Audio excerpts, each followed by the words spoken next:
BJP কে সরকারে আপনারা আনুন, আমরা স্পেসিফিক সরকারে এলে এফআইআর করে মন্ত্রী আমলা যারা এই বেআইনি লোকদেরকে অ্যাপয়েন্ট করেছে তাদের বিরুদ্ধে আমরা কঠিনতম ব্যবস্থা নেব।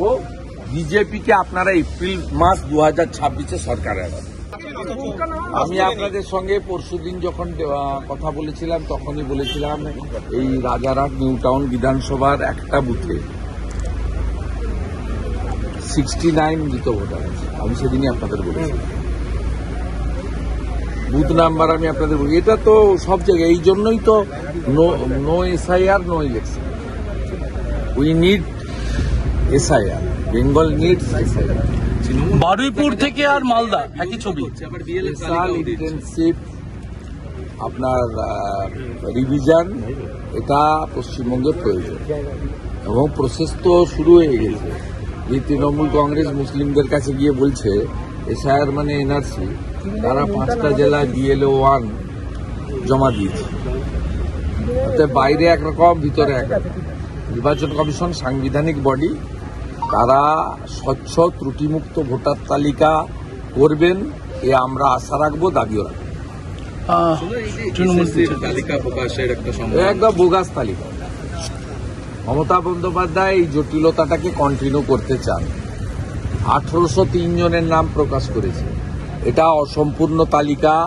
আমি আপনাকে বলছি এসআইআরে যেমন আমি বলি যে 4 দফা নাম থাকবে না, বারে বারে বলি, ভবিষ্যতেও বলবো, বাকিদের নাম থাকবে, কোনো চিন্তার কারণ নেই। এক্ষেত্রেও এই যে তালিকার ক্ষেত্রে মানে সুপ্রিম কোর্ট, ডিভিশন বেঞ্চ এবং এর আগে অভিজিৎ গাঙ্গুলির যে অর্ডার, এতে কিন্তু 4 জনের নাম তারা অযোগ্য।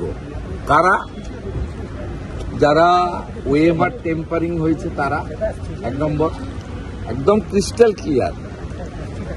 আপনার প্যানেলের যে টাইম ছিল সেই মেয়াদ উত্তীর্ণ পরে যারা নিয়োগ পেয়েছে তারা, আপনার র্যাঙ্ক জাম্প যাদের হয়েছে তাদের, এবং সাদা খাতাতে যারা চাকরি পেয়েছে, এই 4 ধরনের লোকের চাকরি থাকতে পারে না। এবং এই সংখ্যাটা 6000 সামথিং, যেটা 22 সালে অভিজিৎ গাঙ্গুলি মহোদয় একদম সংখ্যা করে অর্ডার করেছিলেন। পরবর্তীকালে ডিভিশন বেঞ্চ সেই অর্ডার কন্টিনিউ করেছে, সুপ্রিম কোর্ট ওদেরই টেন্টেড বলেছে। এটা তো একটা দিক গেল। অন্যদিকে স্বাধীনতার পরে কোথাও হয়নি, এমনকি ত্রিপুরায় যে বাম সরকারের 10,000 সামথিং প্রাইমারি গেছিল, সেখানেও কিন্তু সরকার তাদের অযোগ্য স্বীকার করেনি। এখানে অন রেকর্ড 1803 জনের চাকরি অবৈধভাবে মমতা ব্যানার্জি সরকার দিয়েছে, স্বীকার করার মধ্য দিয়ে প্রমাণিত হল এই সরকার যারা সংবিধানকে সামনে রেখে অন্তর্ভুক্তির শপথ নিয়েছে, তারা এই ধরনের বেআইনি কাজ করেছে। এবং এটা সম্পূর্ণভাবে কোনো নির্বাচিত সরকার করতে পারে না। এবং তাদের যে ব্যুরোক্রেসি এই কাজে সহযোগিতা করেছে তা মারাত্মক। আমি কথা দিতে পারি, সিপিএম এর ভুলের জন্য মন্ত্রিসভা ছাড় পেয়েছে।